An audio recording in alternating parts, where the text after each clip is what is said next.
세계 무대에서 한국인이 두각을 나타내는 영역은 많지만 그중 압도적인 분야를 꼽자면 수학을 빼놓을 수 없을 겁니다. 수학 올림피아드와 같은 굵직한 대회에서 매년 최상위권을 휩쓰는 한국인들에 대해 외국인들은 인간 계산기 혹은 수학의 신이라는 등의 별명으로 불린다고 하는데요. 전문가들조차 어려워하는 문제를 간단히 풀어버리는 한국 중고생들의 괴물 같은 수학 실력에 도전장을 내민 미국 명문대생들이 있었습니다. 이 결정이 실수라고 깨달은 것은 그리 오래 걸리지 않았죠.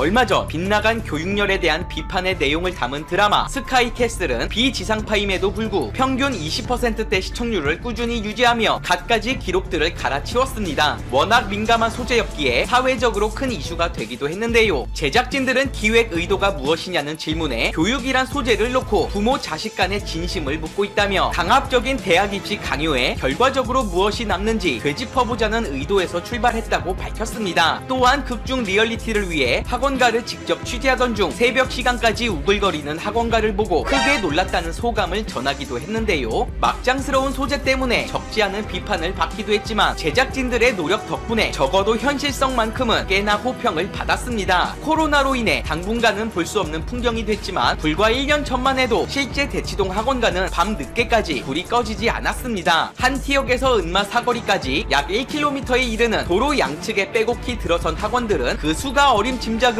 수백 개는 되보였지만 비어있는 강의실을 찾기가 어려웠는데요. 늦은 밤 한산했던 거리에 차들이 밀려들기 시작하더니 10시가 되자 1000명은 좋게 넘는 학생들이 쏟아져 나오기 시작했습니다. 인근 분식점과 패스트푸드점엔 허기를 달래는 학생들로 긴 줄이 늘어섰고 하루 매상의 대부분이 이때 나온다며 가게 주인들도 바쁘게 움직였습니다. 법적으로 10시 이후엔 교습이 금지돼 있으나 배운 내용을 복습하려는 학생들 때문에 여전히 운영 중인 학원들도 있었고 주말이나 명절도 예외 없이 전국의 학생들로 인산인해를 이루는 대치동은 말 그대로 한국 교육열의 산 증인이 아닐 수 없었죠. 이 같은 극성스런 교육열을 고작 드라마 하나로 꺾는 건 불가능했고 실제로 오히려 제작진들의 의도와는 다르게 드라마 시청 후 학부모들은 교육에 대한 의지가 전보다 강해졌다고 밝히기도 했죠. 강남이 국내 최대 부촌으로 떠오른 것도 최근 광교 상현역 일대 땅값이 요동친 것도 인근 학군 때문인 것을 보면 한국의 교육열은 가히 세계 최강이라 봐도 과언이 아닐 겁니다. 한편 이같이 불타오르는 교육열에 힘입어 오래전부터 한국인들은 각종 수학 대회란 대회는 전부 휩쓸며 공포의 대상으로 떠올랐습니다. 지난 3월 멕시코의 서울대라 불리는 아나우학에서는 600명의 학생들을 대상으로 수학 대회를 열었는데 이 대회의 특징이라면 자국민을 우대하여 지금껏 외국인이 받은 최고 성적은 2위가 전부였다는 점입니다. 3차에 걸친 장기전과 더불어 스페인어를 사용해야 한다는 점도 부담이었지만 놀랍게도 역사상 첫 외국인 1등이 탄생했는데 그것은 바로 한국인이었죠. 국제적 권위와 역사를 자랑하는 수학과학 올림피아드 역시 1980년대 후반 이후 줄곧 한국 중고생들의 놀이터였습니다. 2016년에 열린 대회의 경우 전 세계에서 6명의 만점자가 배출됐는데 그중 3명이 한국인이었습니다. 참고로 수학 올림피아드의 경우 수상 기준 자체가 애매한 금메달보다 만점자 1명에 더 높은 가치를 두고 있는데요. 금메달은 매년 어느 정도 수를 정해놓고 상대 평가로 주는 방식이지만 유별나게 문제가 어려울 경우 단 한 명의 만점자도 나오지 않을 수 있기 때문입니다. 게다가 수학자들의 가장 큰 영예로 알려진 필즈상 수상자 중 무려 16명이 이 대회 출신자였지만 그들 사이에서도 만점 한 번 받지 못한 경우가 수두룩했죠. 이와 별개로 2018년 당시 해외에서는 한국 수능 문제가 크게 화제가 된 적이 있습니다. 그들은 수학 문제 몇 개를 풀어보며 이건 명백히 미국 SAT나 ACT가 농담처럼 보일 정도라며 GRE 즉 대학원 입학 자격시험 수준 그 이상의 난이도를 보인다며 기겁했습니다. 댓글은 곧장 갑론을박이 벌어졌습니다. 한 대학생은 이것은 호주 수학 전문 시험에서 볼 수 있는 종류와 비슷하다. 시험이 믿을 수 없을 만큼 끔찍해서 그 문제를 출제한 교수는 해고당했고 후배들에게는 자신감을 잃을 수 있으니 그 시험지를 절대 참고하지 말라는 경고가 주어지기도 했다며 증언했고 또 다른 학생은 대학생들도 이해하기 어려운 미적분 2를 고등학생이 배운다는 게 믿기질 않는다. 100분은 너무 짧고 추가로 1시간 정도 더 있어도 다 풀 수 있을 거란 생각이 들지 않는다며 할 말을 잃은 듯 듯한 반응을 보였습니다. 한편 미국 명문대생 사이에서는 재밌는 실험이 있었습니다. 악명 높은 한국의 수학 실력, 그 실체를 파악하겠다며 하버드 대학생 4명이 한국으로 도장 깨기를 떠난 것이죠. 그들의 목표는 실제 한국 중고생들의 수준을 파악하고 원한다면 자신들이 가르침을 주겠다는 것이었습니다. 각각 의대생 2명, 통계학 1명, 구글 입사자 1명으로 구성된 이들은 제일 먼저 대치동 학원가로 향했는데요. 건물 하나에 10개의 학원이 따개비처럼 붙어있는 것에 놀랐고 밤 10시가 되자 그제서야 학원 밖으로 쏟아져 나오는 학생들의 2번 놀란 그들은 학원 때문에 집값이 비싸다는 택시기사의 말에 3번 놀라게 됩니다. 16살의 나이임에도 지금까지 공부했는데 피곤하지 않다는 답변과 심지어 학원 차에서도 공부를 하는 그들의 모습에 약간 쫄은 그들은 이제 본격적으로 학생들의 수학 실력을 가늠해 보기로 했습니다. 문제는 고등학교 2학년 교과 과정에서 배우는 극한값 구하기. 두 하버드 의대생은 열심히 풀어보려 하지만 생각보다 어려운 문제 수준과 한동안 수학을 접하지 못했던 탓에 상당히 난처해 하는데요. 꽤 오랜 시간이 걸렸지만 결국 문제를 푸는데 실패한 그들은 뻘쭘한 표정으로 오랫동안 풀어보지 않아서 힘들었다는 말을 되풀이할 뿐이었죠. 마치 하버드대 별거 아니네 라는 표정으로 웃음을 참는 한국 학생들. 이런 문제를 자주 푸냐는 질문에 솔직히 쉬운 문제였다며 이내 간단히 풀어버리고는 결국 웃음을 터뜨리고 말았습니다. 뒤이어 가족을 위해 좋은 대학에 들어가야 한다는 것과 한국에서는 대학이 인생의 많은 부분을 결정한다며 불행한 인생을 살지 않으려고 밤늦게까지 공부한다는 사실에 깊은 생각에 잠기게 되죠. 한편 성적이 안 좋고 공부를 못하면 친구들이 같이 놀아주지 않는 요즘 강남 초등학교의 풍토와 뼛속까지 경쟁의식이 자리 잡은 듯한 발언에 밤 10시면 잠이 들었던 자신의 과거를 떠올리며 경악하게 됩니다. 이 다큐멘터리가 방영된 직후 한국 네티즌들은 크게 2가지 반응을 보였습니다. 방송에 출연한 학생들은 수학을 전문적으로 다루지 않는 비공학 계열인 점 때문에 시작부터 하버드 대학생들이 너무 불리했다며 차라리 MIT 공대생을 섭외했다면 결과가 달랐을 것이다 라는 옹호론부터 저 문제는 극한의 개념만 알면 되는 너무나 쉬운 문제라 아마 학생들은 굳이 칠판에 쓰지 않아도 눈으로 푸는 게 가능했을 것이다. 한국 교과 과정이 높은 수준이란 것은 인정하지만 하버드 대학생들이 못 푼 건 그저 개념을 몰라서 그런 건데 이걸 한국을 부정적으로 판단하는 근거로 삼는 건 이치에 맞지 않는다는 반응을 보이기도 했죠. 다만 주입식 교육에 익숙한 한국인들의 특성상 기존에 알고 있던 지식으로 뭔가 새로운 공식을 증명하는 문제였다며 전혀 다른 결과가 나왔을 것이라는 주장도 있었습니다. 하지만 교육 방식이야 어쨌든 한국인들이 수학을 잘하는 건 나름 역사적으로나 과학적으로나 상당 부분 증명된 사실입니다. 이는 SAT 수학 성적을 인종별로 나눈 결과값에서 찾을 수 있는데요. 단순히 머리가 좋아서 그럴 수도 있지만 놀랍게도 이는 언어적인 이유도 한몫했다는 분석도 있습니다. 같은 숫자를 읽어도 발음이 길고 불규칙적인 영어권에 비해 뚜렷한 규칙성이 있는 한국어의 특성상 이는 곧 암산에 유리하고 좋은 점수로 귀결된다는 것이었죠. 더불어 영국과 핀란드에서 조사한 185개국 평균 지능지수를 조사한 결과에서도 한국은 평균 106으로 나타나 세계 2위를 차지하기도 했습니다. 오죽하면 역사상 처음으로 옥스퍼드대 수학 교수가 된 한국인은 한국 수포자, 즉 수학을 포기한 학생조차도 웬만한 미국 우수학생보다 뛰어나니 자신감을 가지라는 말을 할 정도였죠. 한국의 교육열 분명 잘못된 부분은 있지만 한국인 자체가 뛰어난 점도 있으니 단지 사회적 이유만으로 괜히 스스로를 낮출 필요는 없다는 말이 되겠습니다. 오늘 영상은 여기서 마치겠습니다. 끝으로 구독과 좋아요 부탁드리겠습니다.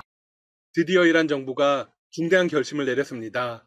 지난 2일 대마도의 한국 영유권을 가장 강력하게 주장했던 대통령은 다름 아닌 이승만 대통령이었습니다. 1949년 1월 이 대통령은 신년 기자회견에서 일본의 대마도 반환을 공식적으로 요구했습니다. 1952년에는 평화선을 선포하고 다시 한번 대마도를 찾으려는 의지를 보여주었습니다. 하지만 이후 대통령들의 행보는 그다지 적극적이지 못했습니다. 최근 대마도와 관련한 문건이 2개 공개되었습니다. 첫 번째는 노태우 정권 때입니다. 1990년 4월 12일 외교부는 일본 정부로부터 강력한 항의를 받았습니다. 대마도 동쪽 영공을 한국군 초계기가 침범했다. 당시 일본 측은 항공자위대 소속 군용기를 출동시켰다고 합니다. 분위기상으로는 꽤 긴박한 상황이었던 것 같습니다. 하지만 양국 정부는 사건을 공표하지 않기로 뜻을 모았습니다.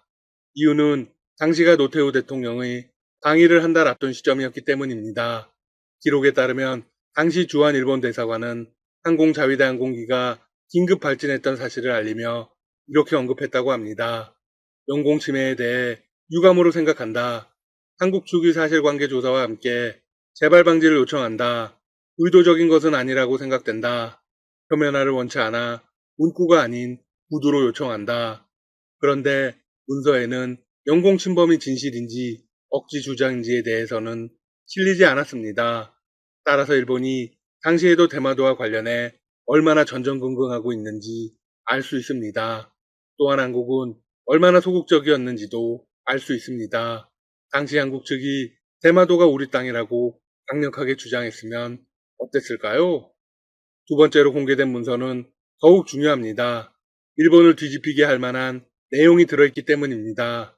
문서에는 제2차 세계대전으로 일본이 패망한 후 소련이 대마도에 대해 어떤 입장을 가지고 있었는지가 들어있습니다. 참고로 소련은 러시아의 전신입니다. 1945년 8월 15일 일본의 항복에 따른 제2차 세계대전의 종결 후 미국, 영국, 소련 등 전승연합국들이 한자리에 모여 앉았습니다. 그리고 한반도에 관한 전후 처리 방안을 마련했습니다. 여기서 소련은 한일 간의 대한해협에 위치한 대마도를 한국 영토로 편입시켜야 한다고 주장했습니다. 원래 한국의 영토였으니 당연한 주장입니다. 자, 그런데 소련이 대마도의 한국 영유권을 주장하며 우리 편을 든 이유는 무엇일까요? 일본을 견제하기 위해서였습니다. 대마도 문제는 한반도를 신탁 통치할 경우 관할 지역 할당에 대한 소련 측 보관이 포함되어 있었던 것입니다. 내용을 조금 더 살펴보겠습니다. 북위 38도선 이북에서 소련 점령은 남쪽 지역의 미국 점령과 동일한 기간 동안 유지되어야 한다. 네, 모두가 알고 있는 38선이 그어지는 상황입니다. 38선의 북쪽은 소련이, 남쪽은 미국이 신탁 통치를 하게 되죠. 결론적으로는 강대국들이 멋대로 나누어 먹기를 한 것이기도 합니다. 물론 식민 정치와 개념은 다릅니다. 한국을 독립적인 국가로 인정하고 자립할 수 있을 때까지 도와준다는 개념이었거든요. 문서에는 소련이 취하려는 전략이 고스란히 적혀 있습니다. 먼저 공개된 소련 문서의 취지부터 말씀드리겠습니다. 문서는 소련 외교부의 고위 관리가 작성한 것으로 포츠담 회담을 앞두고 소련 측 대표단이 참고할 지침으로 사용하기 위해서 쓰인 것입니다. 따라서 문서는 전후 한국 문제에 대한 소련의 기본 정책을 담고 있습니다. 부산, 제주도 및 제물포 등의 전략 요충 지역은 소련군 통제 지역으로 할당되어야 한다. 이를 위해 우리 소련은 미국이 태평양에서 전략 요충 지역을 할당받고자 하는 희망을 역이용하여 미국의 압력을 가할 수 있다. 이러한 우리의 제안이 반대에 부딪힐 경우 부산, 제주도, 인천에 대한 소련, 중국, 양국의 공동 관할을 제시하는 것도 가능하다. 한국의 영토를 마음대로 나누어 가지려는 그림입니다. 특히 전략적 요충지를 손에 넣겠다는 것이죠. 이어서 대마도 관련 대목이 나옵니다. 미래의 한일 간 국경을 결정하면서 대마도를 한국에 이관하는 안을 강력하게 제시할 필요가 있다. 이 제안은 역사적으로 일본이 아시아 대륙 국가들, 특히 한국에 대한 침략의 발판으로 대마도를 이용해왔다는 사실로서 정당화될 것이다. 일본이 앞으로 세력을 확장하지 못하게 완전히 차단하겠다는 의지가 엿보입니다. 이어서 문서는 계속해서 대마도를 강조합니다. 블라디보스토크, 원산, 대련을 오가는 해안 선박들이 보급 기지를 신설하기 위하여 나아가 블라디보스토크, 미국, 캐나다 노선을 운영하는 상선의 기지를 확보하기 위해 대마도 항구를 관할하는 것이 극히 중요하다. 네, 일본이 스시마 해협이라고 부르는 곳의 공항권을 확보해야 한다는 차원에서 대마도의 중요성을 강조한 것입니다. 당시의 상황에서 대마도는 소련에게도 가장 중요한 미래 거점이었습니다. 만약 당시 소련의 입장이 받아들여졌다면 어땠을까요? 그리고 대마도를 한국의 영토로 편입해야 한다는 소련의 고상은 얼마나 현실성이 있는 안이었을까요? 조금 더 강하게 밀어붙였다면 충분히 가능했던 안이었습니다. 하지만 이루지 못한 이유가 있습니다. 바로 미국과 소련의 갈등이 조금씩 싹트고 있었기 때문입니다. 두 나라는 제2차 세계대전에서 가장 중요한 역할을 했습니다. 미국은 노르망디 상륙 작전을 승리로 이끌며 독일 패망의 중추적인 역할을 했습니다. 뿐만이 아닙니다. 태평양 전쟁에서 일본을 초토화시켰고 원자폭탄을 투하해 전쟁을 끝냈죠. 그런데 소련이 없었다면 성공하기 어려웠습니다. 독일이 소련 침공에 완벽히 실패하면서 전쟁의 승패가 기울어졌기 때문입니다. 그러다 보니 미국의 루즈벨트 대통령과 소련의 스탈린 공산당 서기장은 꽤 우호적인 사이였습니다. 하지만 루즈벨트 대통령은 전쟁이 끝나기 직전 타계했고 바통은 트루만 대통령으로 넘어갔습니다. 트루만 대통령은 소련을 강하게 견제했습니다. 1945년 12월 소련 정부는 부산, 인천 및 제주도를 관할함으로써 전략적인 이익을 보호하려는 처음의 계획을 포기했습니다. 미국과의 관계가 더 심하게 악화되면서 미국이 전략적 요충지를 포기할 가능성이 없어졌기 때문입니다. 이에 따라 대마도를 한국에 귀속시키려는 구상도 무산되었습니다. 즉, 대마도가 일본의 영토로 남아있는 이유는 미국의 신뢰에 따른 계산 때문이었습니다. 너무나 안타깝죠. 이 문서는 또 하나의 의미를 던져줍니다. 지금까지 우리는 한국의 38선이 그어진 이유를 이렇게 설명해 왔습니다. 전쟁이 끝나기 직전인 1945년 8월 9일 소련군은 갑자기 대일 선전포고를 한 데 이어 만주와 한반도에 대한 공격을 개시했다. 이는 연합군 시나리오에 없던 일이다.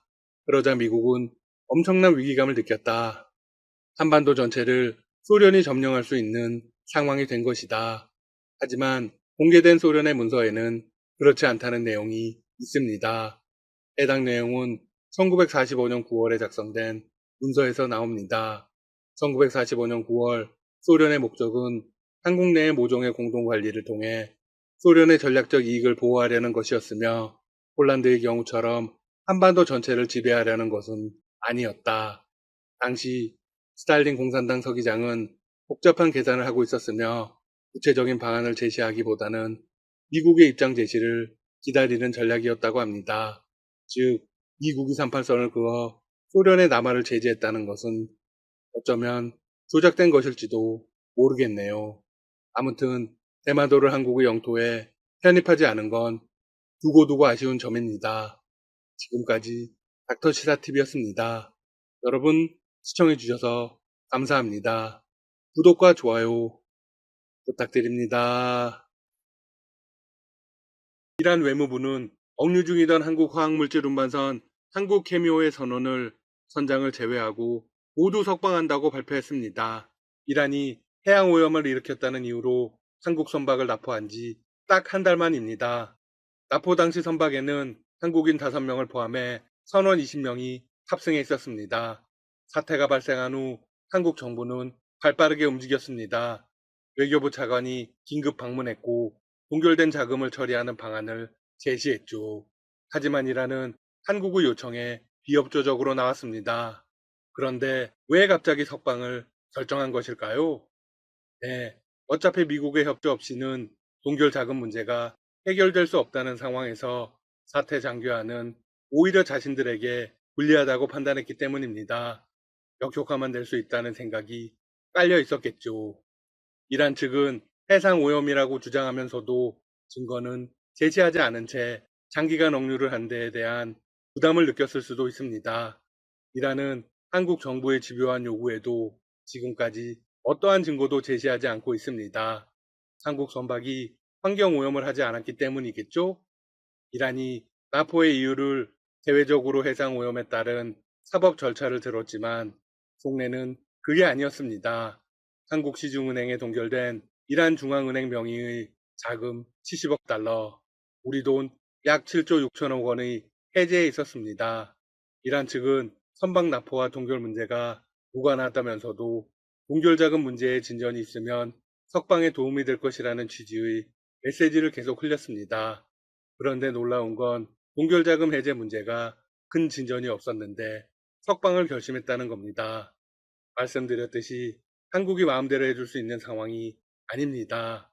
미국을 중심으로 국제사회가 이란을 제재하고 있기 때문이죠. 한국이 동결한 자금으로 의료장비나 코로나19 백신 등 의약품을 구매하는 방안과 유엔 분담금을 내는 방안 등을 제시했지만 결론에 이르지는 못했습니다. 한국 정부는 이란의 석방 소식에 어떤 평가를 내리고 있을까요? 아직 해결된 것은 없지만 이란 측이 우리의 조속한 동결 자금 해결 노력을 믿기 시작한 것으로 보인다. 네, 한국에 대한 신뢰가 큰 몫을 했다는 겁니다. 외교부에 따르면 양국은 동결된 원화 자금 문제 해결을 통해 서로가 어려울 때 돕는 전통적 우호 관계를 회복해 나가자는데 공감했다고 합니다. 한편 외교가에서는 조 바이든 미국 행정부가 출범하면서 이란 측의 석방을 결정한 것이라는 분석이 나옵니다. 미국과의 관계 개선에 대한 기대에서 우호적인 제스처를 취했다는 것이죠. 실제로 바이든 행정부는 한국 선박 납포에 대해서 강경한 메시지를 이란에 보낸 바 있습니다. 현재 이란은 교착 상태에 빠진 핵합의를 되살리기 위한 새로운 방안을 미국에 제시한 상황입니다. 유럽연합에 중재를 맡기자는 아닙니다.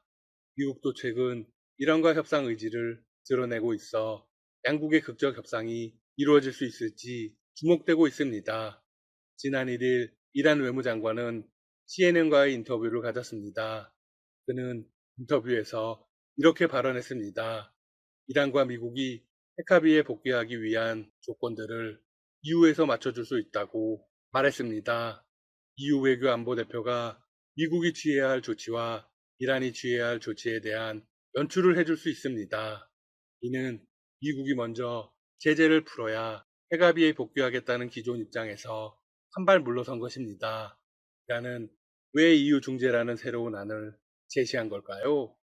하산 로하니 대통령의 임기가 거의 끝나가기 때문입니다. 오는 6월 대선을 앞둔 이란은 3월부터 사실상 대선 체제에 돌입합니다. 이란 내 대미 강경파의 압력을 받는 로하니 대통령으로서는 두 달 안에 외교적 성과를 내야 합니다. 이란 장관은 미국을 겨냥한 핵무기를 개발할 의지가 전혀 없다고 재차 강조하기도 했습니다. 그는 관련해서 이렇게 강조했습니다. 핵무기를 만들고 싶다면 얼마 전에 할 수 있었다. 그러나 우리는 핵무기가 우리의 안보를 강화하지 않고 우리의 이데올로기에도 모순된다는 결론을 내렸고 핵무기를 추구하지 않았다.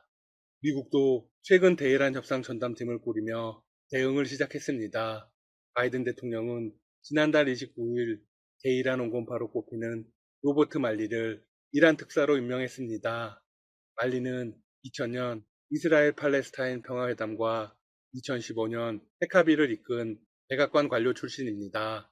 네, 온건파의 말리를 임명한 것은 바이든 정부가 핵협상 복귀 의지를 나타낸 것입니다. 미국도 협상 시간이 얼마 남지 않았음을 인지하고 있습니다. 온건파인 하산 로하니 대통령의 임기 내에 해결해야 합니다. 만약 강건파가 집권하게 되면 더욱 험난한 길을 가야 합니다. 한국 선박과 선원을 석방하기로 한 것도 이 점에 있습니다. 이란이 최대한 우호적인 메시지를 보내고 있는 것이죠. 토니 블링컨 미 국무장관 역시 NBC 인터뷰에 나서 핵합의의 중요성을 강조했습니다. 이란은 몇 주 내 우라늄을 축적할 수 있다. 이란은 2월 말까지 미국이 제재를 해제하지 않으면 국제원자력기구 사찰을 거부하겠다는 배수진까지 쳤다. 이란의 핵합의는 2015년 오바마 정부가 체결한 것입니다. 이란이 IAEA의 핵사찰을 받고 국제사회는 이란에 대한 제재를 해제하는 내용이 핵심이죠. 그런데 트럼프 정부가 2018년 일방적으로 파기했습니다. 그 이후 이란은 국제사회의 골칫거리가 되었습니다. 핵합의 복귀를 약속한 바이든 정부는 탄도미사일 조건 등 이란의 추가 사항을 요구하고 있습니다. 아마도 이란 정부가 큰 틀에서는 상당 부분을 수용할 것으로 보입니다. 거셈 솔레이마니 수청 등 미국과 이란 사이에는 앙금이 많습니다. 하지만 이란이 계속 버틸 수 있는 상황도 아닙니다. 핵합의만 이루어지면 동결자금 문제도 바로 해결됩니다. 원래 한국과 이란은 상당히 친밀한 관계를 유지해왔습니다. 아마 앞으로도 서서히 신뢰를 회복하게 될 것입니다. 한편 중국에 대한 미국의 강경 노선은 계속 이어질 것으로 보입니다. 바이든 행정부는 취임한 지 열흘이 넘도록 시진핑 중국 국가주석과 축전이나 전화를 하지 않고 있습니다. 신경전을 이어가고 있죠. 시 주석은 4년 전 트럼프 전 대통령 취임식 때는 사흘 만에 축전을 보낸 바 있습니다. 시 주석은 바이든 대통령이 아닌 문재인 대통령에게 전화를 걸었습니다. 일본 마이니치 신문에서는 이를 두고 이런 해석을 내놓았습니다. 미국 등에 의한 중국 포위망 형성에 대응하고 쐐기를 박으려는 생각이 있는 것으로 보인다.